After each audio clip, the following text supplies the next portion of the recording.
송생과학입니다. 오늘은 나란하게 작용하는 두 힘의 알짜힘에 대해 배워보도록 하겠습니다. 무거운 짐이 들어있는 수레를 혼자 밀 때보다 둘이 밀 때 힘이 덜 드는 이유는 무엇일까요? 여기 할머니가 이렇게 힘들게 수레를 밀고 있는 것을 확인할 수 있는데 뒤에 있는 순경이 같이 밀어준다면 힘이 덜 들 겁니다. 짐을 밀려면 힘이 사용됩니다. 두 사람이 같은 방향으로 힘을 주면 한 사람당 드는 힘이 줄어들기 때문입니다. 따라서 할머니가 미는 힘이 줄어들기 때문에 조금 덜 힘들게 되는 거죠. 하지만 이런 상황으로 된다면 조금 더 많은 힘이 들어가겠죠. 양쪽에서 줄을 같은 힘으로 서로 잡아당기면 줄을 어느 쪽으로 움직일까요? 지금 열심히 줄다리기 하는 것을 확인할 수가 있는데 이 빨간색 리본의 위치가 바뀌는지 안 바뀌는지가 궁금한 거죠. 하지만 양쪽에서 똑같은 힘으로 잡아당기게 된다면 죽을 때까지 잡아당겨도 이 끈은 움직이지 않는다는 것을 확인할 수가 있습니다. 줄 양끝에 힘이 팽팽하게 작용하면 줄은 어느 쪽으로도 움직이지 않는 것입니다. 이런 것을 우리가 힘의 평형으로 배울 텐데 오늘 한번 이와 같은 내용을 배워보도록 하겠습니다. 오늘은 힘의 평형을 이루는 조건도 한번 배워보도록 하고요. 저희가 힘의 합력을 다룰 때 나란한 힘의 합력만을 다루도록 하겠습니다. 나란하지 않는 힘의 합력은 배우지 않기 때문에 이러한 점은 건너뛰도록 하겠습니다. 알짜힘은 한 물체의 둘 이상의 힘이 동시에 작용할 때 이 힘들과 같은 효과를 나타내는 하나의 힘을 말합니다. 말만 들었을 땐 조금 어렵다라는 생각이 들 수가 있겠는데요. 지금 여기서 남학생과 여학생이 힘을 주고 있습니다. 바로 이렇게 위로 상자를 들어 올리는 것을 확인할 수가 있는데 두 개의 힘이 합쳐져 가지고 하나의 힘처럼 느껴진다는 겁니다. 결국 상자는 위로 들어 올려지는 것을 확인할 수가 있는 것이지요. 그래서 이런 힘을 알짜힘이라고 하는 것입니다. 그래서 알짜힘은 다른 말로 합력이라고 표현을 하기도 합니다. 그런데 힘의 합력과 알짜힘에는 미묘한 차이가 있지만 실제로 결과값은 같습니다. 이게 무슨 말이냐 하면은 여기 철수가 왼쪽으로 100N의 힘으로 당기고 있고 영희가 80N의 힘으로 오른쪽으로 당기고 있습니다. 여러분들은 감각적으로 100에서 80을 빼면은 20N이 나온다라는 것을 확인할 수가 있어요. 그래서 20N으로 왼쪽으로 끌려가겠구나라는 것을 여러분들은 이미 파악을 하고 있습니다. 이런 상황 전체의 맥락을 통해서 결과를 내는 과정이 바로 힘의 합력입니다. 근데 알짜힘은요, 이런 계산 과정을 고려하지 않고 결과만 생각하는 거예요. 결국에는 20N의 힘으로 왼쪽으로 이동하였구나 라는 것을 보는 겁니다. 결국에 힘의 합력으로 생각하든 알짜힘으로 생각하든 20N의 힘이 왼쪽으로 작용한다는 것 자체는 결과가 똑같기 때문에 힘의 합력과 알짜힘을 동일시하게 생각을 하고 있는 겁니다. 물체의 운동 상태는 물체에 작용하는 모든 힘의 합력으로 결정되며 이 힘을 알짜힘으로 한다라고 보시면 되는 겁니다. 지금 어린아이는 오른쪽으로 100N의 힘으로 밀고 있고 여기 큰 어른은 300N의 힘으로 왼쪽으로 밀고 있는 것을 확인할 수가 있습니다. 그러면은 여러분은 감각적으로 300에서 100을 빼줘야 된다는 것을 알 수 있죠. 결과적으로 200N의 힘으로 왼쪽으로 미는 것처럼 보인다는 것을 알 수가 있습니다. 자, 그래서 힘의 합성은요, 한 물체의 여러 힘이 동시에 작용할 때 알짜힘을 구하는 것입니다. 지금 원펀맨하고 가로우가 양쪽으로 10,000N의 힘으로 당기고 있죠. 그러면은 상자는 움직이지 않고 가운데에 그래도 유지가 되고 있다라는 것을 확인할 수가 있을 겁니다. 그런데 만약에 원펀맨이 힘을 더 줘서 이렇게 20,000N의 힘으로 당기게 되면은 원펀맨 쪽으로 이제 상자가 끌려가겠죠. 정확히 어느 정도의 힘으로 이동하게 되는지 알아가는 과정을 보고 우리는 힘의 합성이라고 하는 것입니다. 나란한 힘은 두 가지 케이스가 있습니다. 첫 번째, 같은 방향으로 작용하는 두 힘의 합력이 있고 반대 방향으로 작용하는 두 힘의 합력이 있습니다. 그러면 우선 같은 방향으로 작용하는 두 힘의 합력을 생각해 보도록 할 텐데요. 여기 철수와 영희가 지금 같은 방향으로 지금 책상을 밀고 있는 것을 확인할 수 있습니다. 한 명은 15N, 한 명은 30N으로 밀겠죠.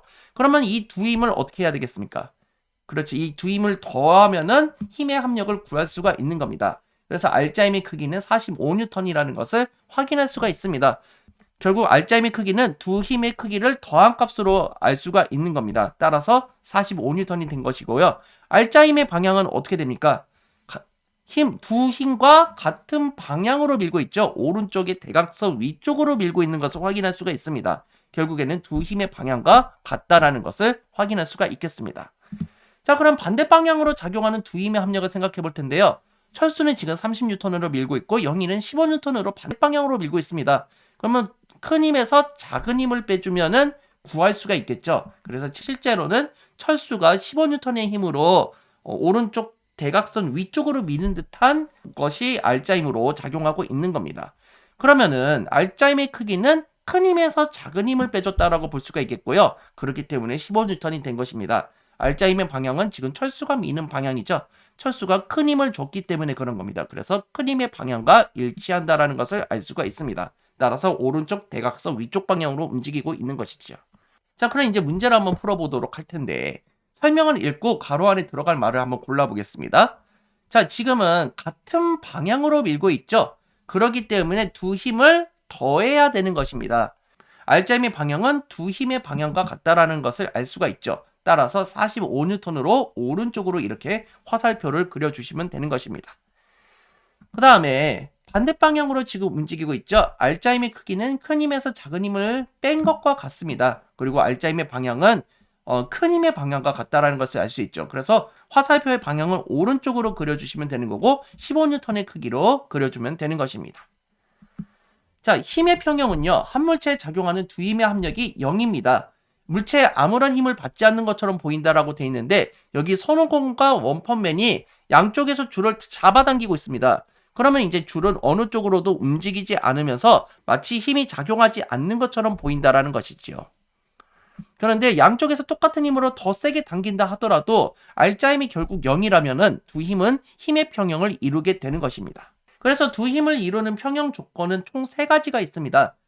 보통 일반적인 교과서에서는 2가지를 먼저 제시를 하고 있는데요.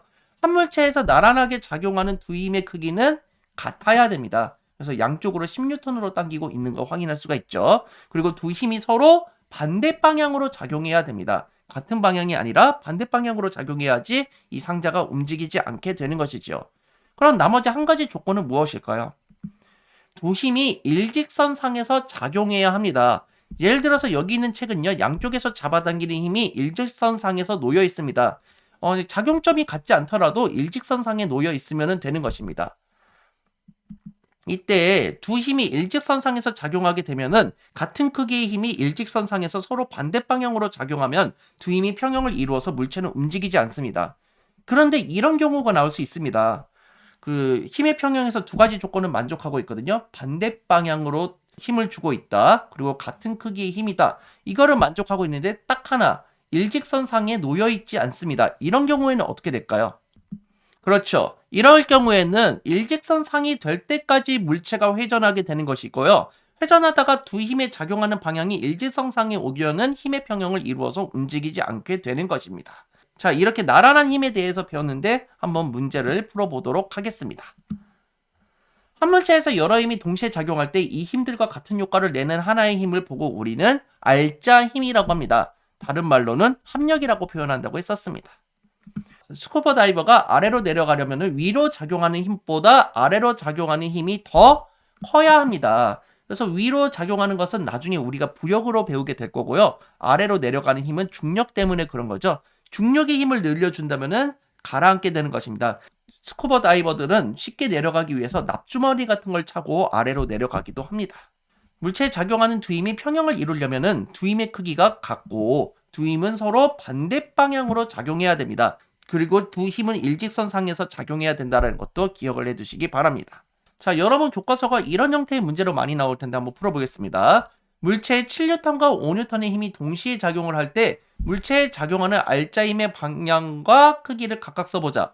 자, 이거는 같은 방향으로 주어지는 힘이라는 것을 알 수가 있죠. 그래서 7 더하기 5를 하면 10이라는 것을 알 수 있습니다. 두 힘의 방향과 같은 방향이어야 되기 때문에 오른쪽으로 12N의 길이로 그려주시면 되겠습니다. 요거 같은 경우는 반대 방향에서 작용하는 힘이라는 것을 알 수 있습니다. 큰 힘에서 작은 힘을 빼줘야 되죠. 그래서 7 빼기 5를 하면은 2N이 되고요. 2N으로 오른쪽 방향으로 그려주시면 되는 것을 알 수가 있겠습니다. 나란한 두 힘이 평형을 이루는 조건으로 옳은 것만을 보기에서 있는 대로 고르시오. 첫 번째, 두 힘의 크기는 같다. 맞는 말이죠. 두 힘은 같은 방향으로 작용한다? 같은 방향이 아니라 반대 방향으로 작용해야 된다고 했었습니다. 그리고 두 힘은 일직선상에서 작용한다. 이렇게 기억 디귿이 맞는 말이 되겠습니다. 자, 다음 이 시간에는 지구에서 작용하는 힘인 중력에 대해 알아보겠습니다. 물체가 아래로 떨어지는 이유를 배워보는 시간이니까 재미있게 한번 배워보도록 하겠습니다. 자, 이 영상이 즐거우셨으면 좋아요, 구독하기 부탁드리겠습니다. 여러분, 감사합니다. 송바.